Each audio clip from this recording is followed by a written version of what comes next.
ആദിയിൽ വചനമുണ്ടായിരുന്നു, വചനം ദൈവത്തോടു കൂടിയായിരുന്നു, വചനം ദൈവമായിരുന്നു. അവൻ ആദിയിൽ ദൈവത്തോടു കൂടിയായിരുന്നു.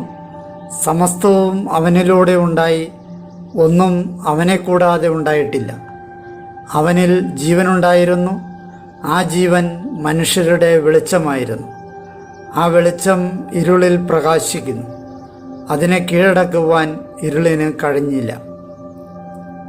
തൻ്റെ പ്രബോധനങ്ങളാൽ നമ്മെ ജ്ഞാനികളാക്കുന്ന സകലത്തിൻ്റെയും നാഥനായ ദൈവം വാഴ്ത്തപ്പെട്ടവനാകട്ടെ. ഞങ്ങളുടെ കർത്താവായ ദൈവമേ, അങ്ങയുടെ ജീവദായകവും ദൈവീകവുമായ തിരുവചനങ്ങളുടെ മധുരസ്വരം ശ്രവിക്കുന്നതിനും ഗ്രഹിക്കുന്നതിനും ഞങ്ങളുടെ ബുദ്ധിയെ പ്രകാശിപ്പിക്കണമേ. അങ്ങയുടെ വിശുദ്ധമായ പ്രബോധനത്താൽ ഞങ്ങളെ ജ്ഞാനികളാക്കണമേ. ഞങ്ങളുടെ ഇരുളടഞ്ഞ ജീവിതത്തെ അങ്ങയുടെ വചന വെളിച്ചത്താൽ പ്രകാശിപ്പിക്കണമേ. അങ്ങയുടെ വചനങ്ങളാൽ ഞങ്ങളുടെ മനസ്സിനെ ജ്വലിപ്പിക്കണമേ. ആമേൻ. 24-ാം ദിവസം, യാക്കോബും മക്കളും ഈജിപ്തിൽ. ഇന്നേ ദിവസം നമ്മൾ ഉൽപ്പത്തിയുടെ പുസ്തകം 45-46 അധ്യായങ്ങൾ, ജോബിൻ്റെ പുസ്തകം 37-38 അധ്യായങ്ങൾ, സുഭാഷിതങ്ങളുടെ പുസ്തകം 4-ാം അധ്യായം 20 തുടങ്ങി 27 വരെയുള്ള വാക്യങ്ങൾ എന്നിവ വായിക്കുന്നു. ജോസഫ് തൻ്റെ സഹോദരർക്ക് സ്വയം വെളിപ്പെടുത്തുകയും പിതാവായ യാക്കോബിനെയും മറ്റു കുടുംബാംഗങ്ങളെയും ഈജിപ്തിലേക്ക് കൊണ്ടുവരുവാൻ സഹോദരന്മാരോട് ആവശ്യപ്പെടുകയും ചെയ്യുന്നു. അതനുസരിച്ച് യാക്കോബും കുടുംബവും ഈജിപ്തിലെത്തി ജോസഫിനെ കാണുന്നു. തനിക്ക് സംഭവിച്ചതെല്ലാം ദൈവത്തിൻ്റെ പദ്ധതിയാണെന്ന് പറഞ്ഞ് സഹോദരന്മാരെ ആശ്വസിപ്പിക്കുന്ന ജോസഫിൻ്റെ മഹനീയ മാതൃക ഇന്ന് നമുക്ക് ശ്രവിക്കാം. ഉൽപ്പത്തിയുടെ പുസ്തകം 45-ാം അധ്യായം. ജോസഫ് സ്വയം വെളിപ്പെടുത്തുന്നു. തൻ്റെ ചുറ്റും നിലകൊണ്ടിരുന്ന എല്ലാവർക്കും മുമ്പിൽ സ്വയം നിയന്ത്രിക്കാൻ ജോസഫിന് കഴിഞ്ഞില്ല. അതുകൊണ്ട് അവൻ വിളിച്ചു പറഞ്ഞു, എല്ലാവരും എൻ്റെ പക്കൽ നിന്ന് പുറത്തു പോകുവിൻ. അതിനാൽ ജോസഫ് തൻ്റെ സഹോദരന്മാർക്ക് തന്നെ വെളിപ്പെടുത്തിയപ്പോൾ ഒരാൾ പോലും അവനോടുകൂടി നിന്നിരുന്നില്ല. അവൻ സ്വരമുയർത്തി കരഞ്ഞു. ഈജിപ്തുകാർ അത് കേട്ടു. ഫറവോയുടെ ഭവനവും കേട്ടു. ജോസഫ് തൻ്റെ സഹോദരന്മാരോട് പറഞ്ഞു, ഞാൻ ജോസഫാണ്. എൻ്റെ പിതാവ് ഇപ്പോഴും ജീവിച്ചിരിക്കുന്നുവോ? അവരോട് മറുപടി പറയുവാൻ അവൻ്റെ സഹോദരന്മാർക്ക് സാധിച്ചില്ല. അവൻ്റെ മുമ്പിൽ അവർ പരിഭ്രമിച്ചു പോയിരുന്നു. ജോസഫ് തൻ്റെ സഹോദരന്മാരോട് പറഞ്ഞു, എൻ്റെ അടുത്തേക്ക് വന്നാലും. അവർ അടുത്തു ചെന്നു. അപ്പോൾ അവൻ പറഞ്ഞു, നിങ്ങൾ ഈജിപ്തിലേക്ക് വിറ്റ നിങ്ങളുടെ സഹോദരൻ ജോസഫാണ് ഞാൻ. എന്നാൽ ഇപ്പോൾ എന്നെ ഇവിടേക്ക് വിറ്റുതോർത്ത് നിങ്ങൾ നഷ്ടധൈര്യരാകേണ്ട. നിങ്ങളോട് തന്നെ കുപിതരാവുകയും വേണ്ട. കാരണം അതിജീവനത്തിനായി ദൈവമാണ് എന്നെ നിങ്ങൾക്ക് മുമ്പേ ഇങ്ങോട്ട് അയച്ചത്.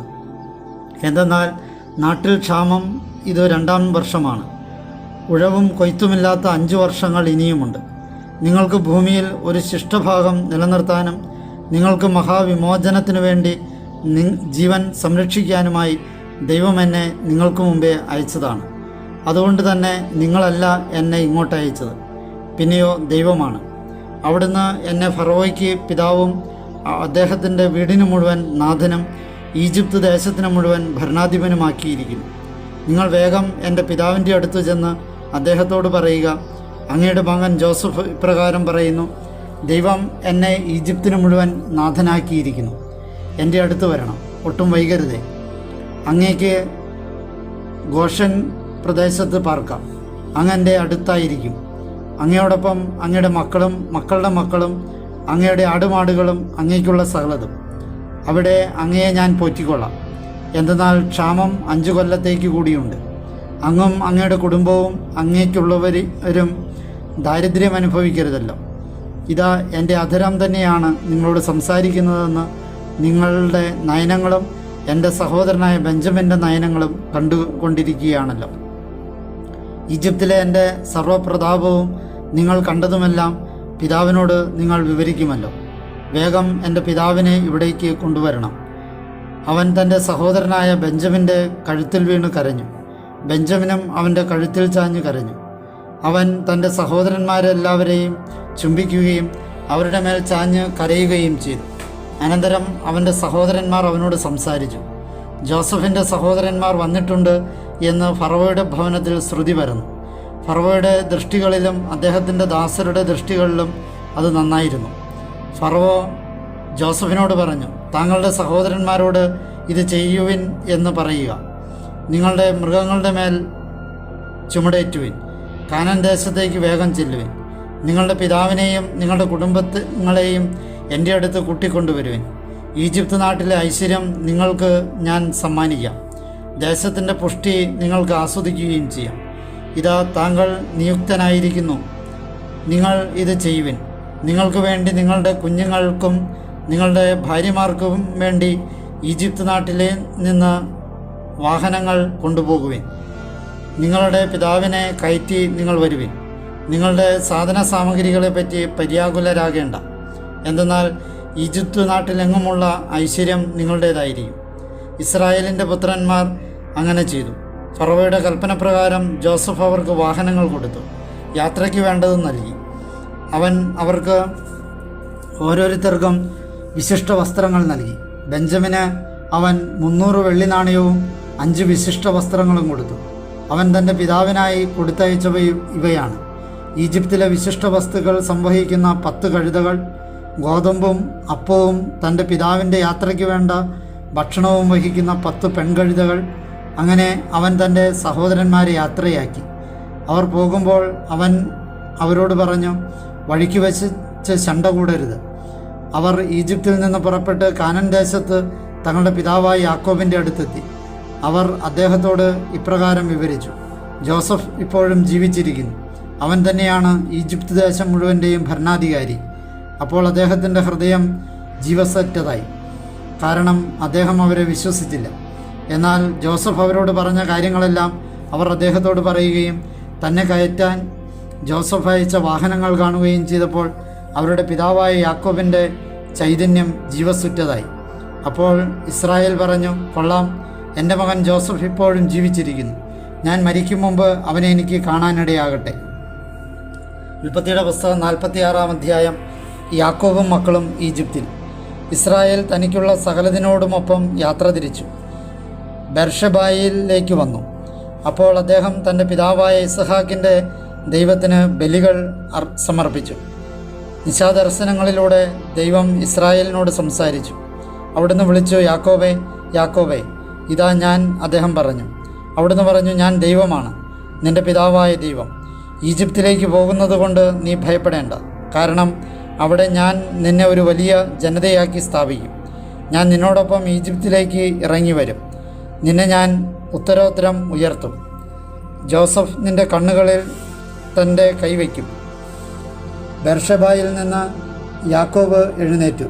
ഇസ്രായേലിൻ്റെ മക്കൾ തങ്ങളുടെ പിതാവായ യാക്കോബിനെയും കുഞ്ഞുങ്ങളെയും ഭാര്യമാരെയും അദ്ദേഹത്തെ കൊണ്ടുവരാൻ ഫറവോ അയച്ചിരുന്ന വാഹനങ്ങളിൽ കയറ്റി.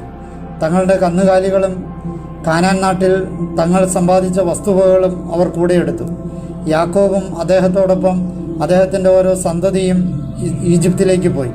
സ്വപുത്രന്മാരെയും തന്നോടൊപ്പമുള്ള പുത്രന്മാരുടെ പുത്രന്മാരെയും സ്വപുത്രിമാരെയും പുത്രന്മാരുടെ പുത്രിമാരെയും, അങ്ങനെ തൻ്റെ ഓരോ സന്തതിയെയും അദ്ദേഹം തന്നോടൊപ്പം ഈജിപ്തിലേക്ക് കൊണ്ടുപോയി. ഈജിപ്തിലേക്ക് പോയ ഇസ്രായേല്യരുടെ, അതായത് യാക്കോബിൻ്റെയും അവൻ്റെ മക്കളുടെയും പേരുകൾ ഇവയാണ്: യാക്കോബിൻ്റെ ആദ്യജാതൻ റൂബൻ. റൂബൻ്റെ പുത്രന്മാർ ഹനോക്ക്, പല്ലു, ഹെസ്രോൻ, കർമ്മി എന്നിവർ. ശിമയോൻ്റെ പുത്രന്മാർ യമുവേൽ, യാമീൻ, ഓഹദ്, യാഹിൻ, സോഹാർ. കാനാൻകാരിയുടെ മകൻ സാവൂൾ. ലേവിയുടെ പുത്രന്മാർ ഗർഷോൻ, കൊഹാത്ത്, മെറാറി. യൂദായുടെ പുത്രന്മാർ ഏർ, ഒനാൻ, ഷേലഖ്, പേരസ്, സെറഖ്. ഏറും ഒനാനും കാനാൻ ദേശത്ത് വെച്ച് മരിച്ചിരുന്നു. പേരസിൻ്റെ പുത്രന്മാരായിരുന്നു ഹെസ്രോൻ, ഹാമൂൽ എന്നിവർ. ഇസഹാക്കിൻ്റെ പുത്രന്മാർ തോല, ഫുവ, യോബ്, ഷിംറോൻ. സെബിലൂണിൻ്റെ പുത്രന്മാർ സെറേദ്, ഏലോൻ, യഹ്ലേൻ. ഇവരും ദീന എന്ന യാക്കോബിൻ്റെ പുത്രിയും പാതാനാരാമിൽ വെച്ച് ലയ പ്രസവിച്ച അവൻ്റെ മക്കളാണ്. അവൻ്റെ പുത്രന്മാരും അവൻ്റെ പുത്രിമാരും ആകെ 33 ആളുകൾ. ഗാദിൻ്റെ പുത്രന്മാർ സിഫിയോൻ, ഗഗ്ഗി, ഷൂനി, എസ്ബോൻ, ഏരി, അരോദി, അരേലി. ആഷേറിൻ്റെ പുത്രന്മാർ ഇമ്ന, ഇഷ്വ, ഇഷ്വി, ബെറിയ, അവരുടെ സഹോദരി സെറഹ്. ബെറിയയുടെ പുത്രന്മാർ ഖേബർ, മെൽക്കിയേൽ, ലാബാൽ. തൻ്റെ മകളായ ലയായ്ക്ക് പരിചാരികയായി കൊടുത്ത സിൽഫയുടെ മക്കളാണിവർ. അവൾ യാക്കോബിന് വേണ്ടി ഈ 16 പേരെ പ്രസവിച്ചു. യാക്കോബിൻ്റെ ഭാര്യയായ റാഹേലിൻ്റെ മക്കളാണ് ജോസഫും ബെഞ്ചമിനും. ഓനിലെ പുരോഹിതനായ പൊത്തിഫെറായുടെ പുത്രി അസ്നത്ത് ജോസഫിന് വേണ്ടി ഈജിപ്തിൽ വെച്ച് മനാസെ, എഫ്രായിം എന്നിവരെ പ്രസവിച്ചു. ബെഞ്ചമിൻ്റെ പുത്രന്മാർ ബേല, ബേക്കർ, അഷ്ബേൽ, ഗേര, നാമാൻ, ഏഹി, റോഷ്, മുപ്പീം, ഹുപ്പീം, ആർദ്. ഇവർ യാക്കോബിന് റാഹേലിൽ ജനിച്ച മക്കളാണ്. ആകെ 14 പേർ. ദാനിൻ്റെ മക്കളാണ് ഹുഷ്യർ. നഫ്താലിയുടെ പുത്രന്മാർ യഹ്സേൽ, ഗൂനി, യേസർ, ഷില്ലേം. ലാബാൻ തൻ്റെ മകളായ റാഹേലിന് പരിചാരികയായി കൊടുത്ത ബിൽഹയുടെ പുത്രന്മാരാണിവർ. യാക്കോബിനു വേണ്ടി അവൾ ഇവരെ പ്രസവിച്ചു. ആകെ 7 പേർ. പുത്രന്മാരുടെ ഭാര്യമാരെ കൂടാതെ യാക്കോബിനോടൊപ്പം ഈജിപ്തിലേക്ക് തിരിച്ച യാക്കോബിൽ നിന്ന് തന്നെ ഉടലെടുത്ത മക്കൾ ആകെ 66 പേരാണ്. ജോസഫിൻ്റെ പുത്രന്മാർ ഈജിപ്തിൽ അവന് ജനിച്ച 2 പേർ. അങ്ങനെ ഈജിപ്തിലേക്ക് വന്ന യാക്കോബിൻ്റെ കുടുംബത്തിൽപ്പെട്ട ആകെ ആളുകൾ 70 പേരാണ്. തനിക്ക് മുമ്പേ ഗോഷനിലേക്ക് നയിക്കുന്നതിന് വേണ്ടി അദ്ദേഹം ജോസഫിൻ്റെ പക്കലേക്ക് മുൻകൂറായി യൂദായെ അയച്ചു. അവർ ഗോഷൻ പ്രദേശത്തേക്ക് വന്നു. ജോസഫ് തൻ്റെ രഥമൊരുക്കി തൻ്റെ പിതാവായ ഇസ്രായേലിനെ എതിരേൽക്കാനായി ഗോഷനിലേക്ക് ചെന്നു. അവൻ അദ്ദേഹത്തിൻ്റെ അടുത്തെത്തി ആശ്ലേഷിച്ചു. അദ്ദേഹത്തിൻ്റെ തോളിൽ അവൻ തുടരെ കണ്ണീരൊഴുക്കി. ഇസ്രായേൽ ജോസഫിനോട് പറഞ്ഞു, ഒടുവിൽ നിന്റെ മുഖം ഞാൻ കണ്ടു കഴിഞ്ഞിരിക്കെ ഞാൻ മരിച്ചുകൊള്ളട്ടെ. നീ ഇനിയും ജീവനോടെ ഇരിക്കുന്നുവല്ലോ. ജോസഫ് തൻ്റെ സഹോദരന്മാരോടും തൻ്റെ പിതൃകുടുംബത്തോടുമായി പറഞ്ഞു, ഞാൻ പോയി ഫറവോയോട് വിവരിക്കട്ടെ. അദ്ദേഹത്തോട് ഞാൻ പറയാം, കാനാൻ ദേശത്തായിരുന്ന എൻ്റെ സഹോദരന്മാരും പിതൃകുടുംബം മുഴുവനും എൻ്റെ അടുത്ത് വന്നിട്ടുണ്ട്. ഈ ആളുകൾ മൃഗങ്ങളെ മേയ്ക്കുന്നവരാണ്, അതായത് കന്നുകാലി വളർത്തുകാരാണ്. അവരുടെ ആടുമാടുകളും അവർക്കുള്ളതൊക്കെയും അവർ കൊണ്ടുവന്നിട്ടുണ്ട്. അപ്പോൾ ഫറവ നിങ്ങളെ വിളിച്ച് നിങ്ങളുടെ തൊഴിലുകൾ എന്തൊക്കെയാണെന്ന് ചോദിക്കുമ്പോൾ നിങ്ങൾ പറയണം, അങ്ങയുടെ ദാസന്മാർ ഞങ്ങളെപ്പോലെ തന്നെ ഞങ്ങളുടെ പൂർവികരും ഞങ്ങളുടെ ചെറുപ്പം മുതൽ ഇപ്പോൾ വരെ കന്നുകാലി വളർത്തുകാരാണ്. അങ്ങനെയെങ്കിലേ നിങ്ങൾക്ക് ഗോഷൻ നാട്ടിൽ പാർക്കാനൊക്കും. കാരണം ആടുമേയ്ക്കുന്ന എല്ലാവരും ഈജിപ്തുകാർക്ക് മ്ലേച്ഛരാണ്. ജോബിൻ്റെ പുസ്തകം 37-ാം അധ്യായം. ഇതേക്കുറിച്ചും എൻ്റെ ഹൃദയം വിറകൊള്ളുന്നു. സ്വസ്ഥാനത്ത് നിന്ന് അത് കുലുങ്ങുന്നു. അവിടുത്തെ ശബ്ദഘോഷത്തിൽ അവിടുത്തെ വായിൽ നിന്ന് പുറപ്പെടുന്ന മർമ്മരം നന്നായി ശ്രവിക്കുവിൻ. ആകാശം മുഴുവനും കീഴെ അവിടുന്ന് അത് വ്യാപിപ്പിക്കുന്നു. തൻ്റെ മിന്നലിനെ ഭൂമിയുടെ അതിർത്തികൾ വരെയും. അതിന് പിന്നാലെ ഒരു ശബ്ദം ഗർജിക്കുന്നു. അവിടുത്തെ മഹിമയേറിയ നാദം കൊണ്ട് അവിടുന്ന് വിറപ്പിക്കുന്നു. തൻ്റെ നാദം മുഴങ്ങുമ്പോൾ അവിടുന്ന് അവയെ തടയുന്നുമില്ല. തൻ്റെ നാദം കൊണ്ട് അത്ഭുതകരമായി തമ്പുരാൻ വിറപ്പിക്കുമ്പോൾ നമുക്ക് അജ്ഞാതമായ വൻകാര്യങ്ങൾ അവിടുന്ന് പ്രവർത്തിക്കുന്നു. ഭൂമിയെ നനയ്ക്കുക എന്ന് അവിടുന്ന് ഹിമത്തോട് പറയുമ്പോൾ മഴയോട് മഴയാണ് അവിടുത്തെ ശക്തിയുടെ പെരുമഴകളുടെ മഴ. തൻ്റെ പ്രവൃത്തി ആളുകളെല്ലാം അറിയേണ്ടതിന് അവിടുന്ന് ഓരോ മനുഷ്യകരത്തിനും മുദ്ര വയ്ക്കുന്നു. വന്യമൃഗം അതിൻ്റെ സങ്കേതത്തിൽ പ്രവേശിക്കുന്നു, ഗുഹകളിൽ വസിക്കുകയും ചെയ്യുന്നു. ചുഴലിക്കാറ്റ് അറയിൽ നിന്ന് വരുന്നു, വടക്കൻ കാറ്റുകളിൽ നിന്ന് തണുപ്പും. ദൈവനിശ്വാസത്തിൽ നിന്ന് മഞ്ഞുകട്ട ഉണ്ടാകുന്നു, വിശാല സമുദ്രം ഉറയാനിടയാകുന്നു. മാത്രമല്ല അവിടുന്ന് തടിച്ച കാർമുകിലിനെ ഭാരമുള്ളതാക്കുന്നു. മേഘം അവിടുത്തെ മിന്നൽ പ്രസരിപ്പിക്കുന്നു. താൻ അവയെ അനുശാസിക്കുന്നവയെല്ലാം വാസയോഗ്യമായ ഭൂമുഖത്ത് നിറവേറ്റേണ്ടതിന് തൻ്റെ നിയന്ത്രണത്തിൽ അവിടുന്ന് അവയെ ചുഴറ്റുന്നു. ശിക്ഷണത്തിനായോ അവിടുത്തെ ഭൂമിക്ക് വേണ്ടിയോ കാരുണ്യത്തെ പ്രതിയോ അവിടുന്ന് ഇത് നടപ്പാക്കുന്നു. ജോബേ, നീ ഇത് കേൾക്കുക. സ്വസ്ഥമായി തമ്പുരാൻ്റെ അത്ഭുതങ്ങൾ ശ്രദ്ധാവിഷയമാക്കുക. നിനക്കറിയാമോ, ദൈവം അവയ്ക്ക് നിർദ്ദേശം നൽകുമ്പോൾ അവിടുത്തെ മേഘം മിന്നൽ പിണർ പ്രകാശിപ്പിക്കുന്നുവെന്ന്. നിനക്കറിയാമോ, അറിവ് നിറഞ്ഞവൻ്റെ അത്ഭുത പ്രവൃത്തികളിൽ ചിലതാണ് കാർമുകിലിൻ്റെ ആന്തോളനങ്ങളിന്മേൽ ഉള്ളതെന്ന്. തെക്കൻ കാറ്റുകൊണ്ട് ഭൂമി മരവിച്ചിരിക്കുമ്പോൾ നിന്റെ വസ്ത്രങ്ങൾ ചൂടുള്ളതാകുമെന്ന്. ലോഹദർപ്പണം പോലെ ഉറപ്പുള്ള ആകാശത്തട്ടുകൾ നീ അവിടുത്തോടുകൂടെ നിന്ന് വിരമിക്കുമോ? അവിടുത്തോട് എന്തു പറയണമെന്ന് ഞങ്ങളെ ബോധിപ്പിക്കുക. അന്ധകാരം മൂലം ഞങ്ങൾക്ക് പദ്ധതിയൊന്നും ഇടാൻ കഴിയുന്നില്ല. ഞാൻ സംസാരിക്കാം എന്ന് അവിടുത്തെ അറിയിക്കണമോ? വിഴുങ്ങപ്പെടാൻ ആരെങ്കിലും ആവശ്യപ്പെടുമോ? അപ്പോൾ അവർ പ്രകാശം കണ്ടിരുന്നില്ല. അത് വാനവിധാനങ്ങളിൽ പ്രശോഭിതമാണ്. കാറ്റടിച്ച് അവയെ വെടിപ്പാക്കിയിരിക്കുന്നു. ദൈവത്തിനുമേൽ അത്ഭുത മഹിമയായി വടക്കുനിന്ന് സ്വർണം വരുന്നു. സർവശക്തൻ, നമുക്ക് കണ്ടെത്താനാകാത്തവൻ, ശക്തിയുടെയും ന്യായത്തിൻ്റെയും സമ്പൂർണ്ണ നീതിയുടെയും മകുടം. അവിടുന്ന് ദ്രോഹിക്കുകയില്ല. ആകയാൽ ആളുകൾ അവിടുത്തെ ഭയപ്പെടുന്നു. ജ്ഞാനമതികളായ ആരെയും അവിടുന്ന് പരിഗണിക്കുകയില്ല. ജോബിൻ്റെ പുസ്തകം 38-ാം അധ്യായം. കർത്താവിൻ്റെ 1-ാം പ്രബോധനം. അപ്പോൾ കർത്താവ് ചുഴലിക്കാറ്റിൽ നിന്ന് ജോബിന് ഉത്തരം നൽകി. അവിടുന്ന് അരുൾ ചെയ്തു, അറിവില്ലാത്ത വചസ്സുകളാൽ ഉപദേശം ഇരുളാക്കുന്ന ഇവൻ ആരാണ്? വീരനെ പോലെ നീ നിൻ്റെ അരമുറുക്കുക. ഞാൻ നിന്നോട് ചോദിക്കാം, നീ എന്നെ ബോധിപ്പിക്കുക. ഞാൻ ഭൂമിക്ക് അടിസ്ഥാനമിട്ടപ്പോൾ നീ എവിടെയായിരുന്നു? നിനക്കറിയാമെങ്കിൽ ആ ഉൾക്കാഴ്ച വ്യക്തമാക്കുക. അതിൻ്റെ അളവുകൾ നിശ്ചയിച്ചത് ആരാണ് എന്ന് നിനക്കറിയാമോ? അല്ലെങ്കിൽ അതിനുമേൽ അളവ് ചരട് പിടിച്ചതാര്? അതിൻ്റെ അടിസ്ഥാനങ്ങൾ ഏതിന്മേൽ ഉറപ്പിക്കപ്പെട്ടു? അല്ലെങ്കിൽ അതിൻ്റെ മൂലക്കല്ല് ആരിട്ടു? അപ്പോൾ പ്രഭാത നക്ഷത്രങ്ങൾ ഒന്നിച്ചാഹ്ലാദിക്കുകയും ദൈവപുത്രന്മാരെല്ലാം സന്തോഷിച്ചാർക്കുകയും ചെയ്യുന്നുണ്ടായിരുന്നു. ഗർഭപാത്രത്തിൽ നിന്ന് സമുദ്രം ഭേദനം ചെയ്ത് പുറത്തു വന്നപ്പോൾ അതിനെ വാതിൽപ്പാളികൾ കൊണ്ട് അവിടുന്ന് തടയുകയായിരുന്നു. അതിൻ്റെ വസ്ത്രമായി മേഘവും അതിൻ്റെ പിള്ളക്കച്ചിയായി കൂരിരുട്ടും ഞാൻ ഉടുപ്പിക്കുമ്പോൾ അതിനെ പ്രതി ഞാൻ എൻ്റെ ചട്ടം ലംഘിച്ച് ഓടാമ്പലുകളും വാതിൽപ്പാളികളും സ്ഥാപിക്കുകയായിരുന്നു.